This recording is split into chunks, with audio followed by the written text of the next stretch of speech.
Donald Trump Jr. We will ask him every single question I can think of on this topic. Don Jr., good to see you. Welcome back. Good to be here. Appreciate it. I didn't know there was any time left. I've been told that before, but they're highly rated opening monologues. I like it.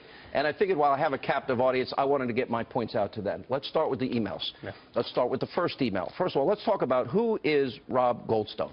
Rob Goldstone is a talent manager for Agalarov, who's a Azerbaijani Russian singer, performed at Miss Universe and later performed at the WGC Championship golf course tournament that we held at Doral. All right, so do you know... I met him through the golf course. I wasn't even at the Miss Universe pageant, but I met him throughout there, so I had a casual relationship. With him, okay. So he sends you this email. We'll put it back up on the screen and give you a chance to look at this. This is the one that says the Crown Prosecutor of Russia met with his father, meaning Emin's father, and in their meeting offered to provide the Trump campaign with documents, information that could incriminate Hillary Clinton, etc. Obviously highly sensitive information, but as part of Russia and its government's support of Mr. Trump. And then they asked the best way to handle this. This email comes in. What are you thinking? Honestly, my takeaway when all of this was going on is that someone has information on our opponent. You know, things are going a million miles an hour. You know what it's like to be on a campaign. We just won Indiana, but we're talking about a contested convention. Things are going a million miles an hour again. And, hey, wait a minute. I've heard about all these things, but maybe this is something. I should hear them out. Okay. When you read the parts about the Russian government or Russia supporting your father, did that put off any sirens in your head? Honestly, I don't know. I mean, I think this was, again, just basic information that was going to be possibly there. I didn't know these guys well enough to understand that if this talent manager from Miss Universe, you know, had this kind of thing. So I wanted to hear him out and play it out and see what happens. But, you know, people are trying to reach out to you all the time with this. All right. So you spent a lot of time talking about it, and you actually said at one point that, hey, if it turns out to say what you say it is, of course. What did you think it might be? Listen, I've been reading about scandals that people were probably underreporting for a long time, so maybe it was something that had to do with one of those things. I mean, this was her, perhaps, involvement with the Russian government. So, you know, again, I didn't know there was any credibility. I didn't know if there was anything behind it. I can't vouch for the information. You know, someone sent me an email. I can't help what someone sends me. You know, I read it. I responded accordingly. And if there was something interesting there, I think it's pretty common. What about the timeline of this? This is pre, for example, WikiLeaks and the DNC honestly, emails. This is pre, like, Russia fever. This is pre-Russia mania. You know, this is 13 months ago, before I think the rest of the world was talking about that, trying to build up this narrative about Russia. So I don't even think my sirens, you know, went up, or the antennas went up at this time because of it, because it wasn't the issue that it's been made out to be over the last, you know, 9 months, 10 months, since it really became a thing. So I think there is an element of context to that. At the time, it wasn't this big news story. All right. What did you know about Emin's father? What did you know about them from Moscow? Was it just the pageant you met them at? They had the pageant, and they're concert? successful real estate developers over there. So, you know, that's the extent of, you know, my knowledge with them. I'd met Emin once or twice, and, you know, maintained a casual relationship there, talked about some potential deals, and that's about the extent of it. They really didn't go anywhere. What do you know about this Russian lawyer? What did you at the time, if anything, know about? I actually didn't know anything about it. Again, an acquaintance, you know, sent me this email. As a courtesy to him, I said, okay, let's meet. But I didn't know who I was meeting beforehand, never heard of the person, never got the information until they were in the room. At any point were you told, either in a phone conversation or otherwise, what they might tell you, what Goldstone seemed to be implying you would receive? No, as I recall, it was all basically this email coordination. Let's try to set up a meeting and see what happens, and that it was going to be interesting information. And, you know, in the end, it wasn't about that at all. Let's go into the meeting. All right, so you meet at Trump Tower. Yes. Okay, the meeting was described earlier today on the Today Show.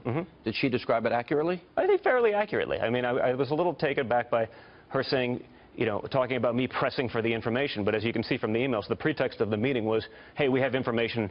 And there was, you know, some small talk. I don't even remember what it was. It just was sort of nonsensical, inane and garbled, and then quickly went on to, you know, a story about Russian adoption and how we could possibly help. And really, that's where we shut it down, which is, wait a second, what does this have to do with Did you even know what the McGinty Act was? I'd never even heard of it before, you know, that day. You know, I think it became pretty apparent to, you know, Jared and Paul, who I think Jared left after a few minutes. Paul got in his phone. She said that, yeah. Yeah, this is her account. I do remember that. Yeah, we were all there. I was basically sitting there listening as a courtesy to my acquaintance who had set up the meeting. And, you know, in his own words, you can hear what he said, and you played it earlier. about it. I mean, he apologized to me walking out of the meeting, basically for wasting my time. Well, and he did say at the end of your statement today, you did point out, as Goldstone said today, the entire meeting was the most inane nonsense I've ever heard, and I'm actually, you know, agitated by it. Yeah, listen. And he called and apologized to you? No, that day? There wasn't really follow-up because there's nothing there to follow up. But as we were walking out, he said, listen, I'm sorry for that. But I think what happened, he sort of goosed up. He built up. There was some puffery to the email, perhaps to get the meeting, to make it happen. And, you know, in the end, there was probably some bait and switch about what it was really supposed to be about. And so, you know, there is nothing there.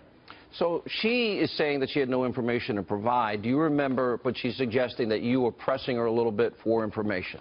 I imagine I did. I mean, I was probably pressing because the pretext of the meeting was, hey, I have information about your opponent. It was this, you know, hey, some DNC donors may have done something in Russia and they didn't pay taxes. I was like, what does this have to do with anything? You know, especially in light of everything that was out there. I was like, this isn't Did you ever have any contact with this woman again? No. Did you ever have any contact with Goldstone again? Casual, hey, how's it going? Emin's going to be in town performing, something like that. But did you ever see Emin again? Except that, well, I don't believe so, no. I don't think I've seen Emin since this transpired. Okay, so this is a hypothetical. In any point in your mind, did Don Jr. have a siren saying, okay, they're talking, again, I go back to the first email about Russia, Russian government, I'm meeting with this person, you were going to talk on the phone. Did you ever think, maybe this might not be? Listen, I think, like I said, in retrospect, I probably would have done things a little differently. Again, this is before the Russia mania. This is before they were building it up in the press. For me, this was opposition research. They had something, you know, maybe concrete evidence to all the stories I'd been hearing about, but they were probably underreported for, you know, years, not just during the campaign. So I think I wanted to hear it out. But really, it went nowhere, and it was apparent that that wasn't what the meeting was actually about. Okay, let me ask a hypothetical, and I know hypotheticals, maybe you've thought about it since, and since this has now become Russia collusion, yeah. Russia collusion, and et cetera. Did you ever meet with any other person from Russia that you know? You know, I don't even know. I've probably met with other people from Russia, I mean, but certainly not in the context of a formalized meeting or anything like that, because why would I? You know, in the grand scheme of things, how busy we were, it was much more important to doing this. This was a courtesy to an acquaintance. Let me play a montage, and these are Democrats attacking you today, yeah, and give you a chance to respond to what they're saying and what the left is saying. I mean, they have taken it to the ultimate extreme. And then I'll ask you about some perspective about some of my comments at the beginning of the show. Here's what they're saying. We now know that through intermediaries, the Russian government sought to approach the Trump campaign to see whether they would be interested in damaging information about Hillary Clinton. We now know that the response that the president's son gave to the Russians was that he would love it if they would provide damaging information about Hillary Clinton. Rather than report this overture by the Russian government to provide damaging information to intervene in the presidential election in a way to help his father, neither the president's son nor the campaign reported this information to the FBI. We get this email exchange today showing clear collaboration between the Russian government and Russian government agents and the Trump campaign at the highest levels, where the email is very clear that the Russian government is weighing in to help elect Donald Trump. We need Donald Trump Jr. and other campaign associates to turn over any and all documents and electronic communications that investigators asked for. And we need public testimony under oath of Donald Trump Jr., who has changed his story repeatedly. We're now beyond obstruction of justice in terms of what's being investigated. This is moving into perjury, false statements, and even into potentially treason. Schumer's asking, did you hand over any and all documents? Well, I will. I've said it publicly. I said it yesterday. More than happy to cooperate with everyone. I just want the truth to get out there. I mean, that's part of why I released all this stuff today. I wanted to get it all out there. They're trying to drag out the story, in all fairness. Yeah. You know, they have it. They want to drip a little bit today, drip a little bit then. So I was like, here it is. I'm more than happy to be transparent about it, and I'm more than happy to cooperate with everyone. So as far as you know, as far as this incident is concerned, this is all of it? This is everything.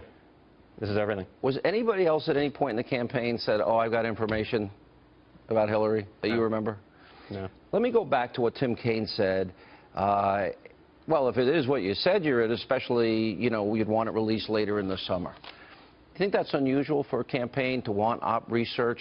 And I'll get to the Ukrainian issue, which I think has been underreported, especially in light of this coverage. But well, like I said, I think we had more important things to worry about. I wasn't sure of the credibility of any of this stuff. At the time, I'm sitting there, Indiana had just probably happened. You know, I'm worried about hearing a contested convention. So, you know, we're going to fight. This is the first time we've ever done any of this. This was, you know, I'm still way in the learning curve on all of this. So it wasn't that urgent to me if I'm saying, hey, it can wait till the end of summer. But, yeah, obviously I want to hear the information. I mean, that's what we do in business. If there's information out there, you want it, and then you make what you do with it. If there was something that came from it that was shady, if it was a danger to national security, I would obviously bring it right to someone. But I didn't know what anything was. It turns out it was nothing. And therefore, there's nothing to be able to actually talk about. The whole contact took how long? How long was the meeting? Oh, 20 minutes or so. About 20 minutes. And Jared left after 5 or 10? Yes. Like she said, and Paul Manafort was on his phone. The whole time? Pretty much. Listen, like I said, it became pretty apparent that this was not what we were in there talking about. A lot of people are going to want to know this about your father. Do you tell your father anything about this? No. It was such a nothing. There was nothing to tell. I mean, I wouldn't have even remembered it until you start scouring through the stuff. It was literally just a wasted 20 minutes, which was a shame. All right, so we're going to take a break. We'll come back.